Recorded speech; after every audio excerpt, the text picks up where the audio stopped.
శోభన్ బాబు ఇది పేరు కాదు, ఒక బ్రాండ్.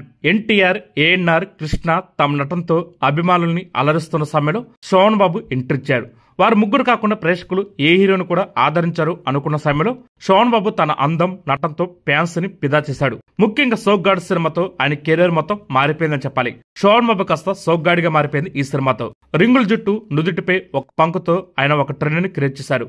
ఇప్పటికీ ఎవరైనా ఆ పంకుతో కనిపిస్తే శోభన్ బాబు వచ్చాడు అని అంటుంటారు. ఇంకా చాలా మంది సీనియర్ హీరోలు సెకండ్ ఇన్నింగ్స్ మొదలు పెడుతున్నారు. ఇది ఇప్పుడే వచ్చిన కొత్త అలవాటు కాదు. అప్పట్లో ఏఎన్ఆర్, కృష్ణ, ఎన్టీఆర్ సైతం హీరో నుంచి కీరోస్ నటిస్తూ వచ్చిన వారే. కానీ ఒక శోభన్ బాబు మాత్రం హీరోగానే చేశాడు, హీరోగానే మరణించాడు. 200 పైగా సినిమాలు నటించిన శోభన్ బాబు 1990 సంవత్సరంలో తన కెరీర్ కి ఫుల్ స్టాప్ పెట్టాడు. చాలా మంది దర్శకులు శోభన్ బాబుని సెకండ్ ఇన్నింగ్స్ స్టార్ట్ చేయమని అడిగారంట.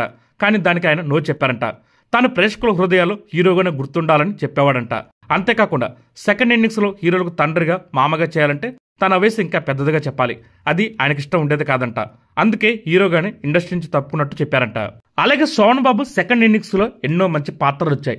నాగార్జున హీరోగా నటించిన అన్నమయ్య సినిమా ఎంత పెద్ద హిట్ అయిందో ప్రత్యేకంగా చెప్పాల్సిన అవసరం లేదు. ముఖ్యంగా అందులో సుమన్ వెంకటేశ్వర స్వామి పాత్రలో నటించారు అని చెప్పడం కంటే జీవించారు అని చెప్పాలి. ఆ పాత్రకు సుమన్ కన్నా ముందు శోభన్ బాబు గారిని సంప్రదించారంట.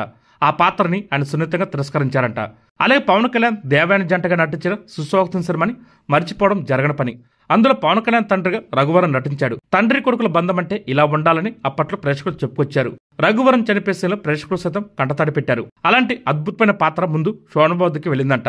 కానీ ఆయన ఈ ఛాన్స్ కూడా వద్దని వదులుకున్నారు. అలాగే ఈ రెండు కాకుండా మరో అద్భుతమైన పాత్రని శోభన్ బాబు గారు తిరస్కరించారు. మహేష్ బాబు, త్రివిక్రమ్ కాంబోలో వచ్చిన అతడు సినిమాలో నాజర్ పాత్రకు ముందు శోభన్ బాబుని సంప్రదించడం జరిగింది. ఆ సినిమా నిర్మాత అయిన మురళీమోహన్ శోభన్ బాబు దగ్గరికి వెళ్లి ఆయనకు బ్లాంక్ చెక్ ఇచ్చి ఆ పాత్ర చేయమని అడిగినా కూడా శోభన్ బాబు గారు నో చెప్పారంట. అలాగే ప్రత్యేక పాత్ర కాకుండా కేవలం హీరోగానే చేయించాలని ఆర్బి చౌదరి గారు ప్రయత్నించారు. బాలీవుడ్ లో అమితాబ్ బచ్చన్ హీరోగా నటించిన బ్లాక్ సినిమాని తెలుగులో శోభన్ బాబు హీరోగా రీమేక్ చేయాలని అనుకున్నారు. కానీ ఈ సినిమా కూడా శోభన్ బాబు గారు నో చెప్పారంట. కేవలం హీరోగానే ప్రేక్షకుల మనసులో పదిలంగా ఉండడం కోసం ఈ నిట్టి సినిమాలు వదులుకున్నారు శోభన్ బాబు గారు.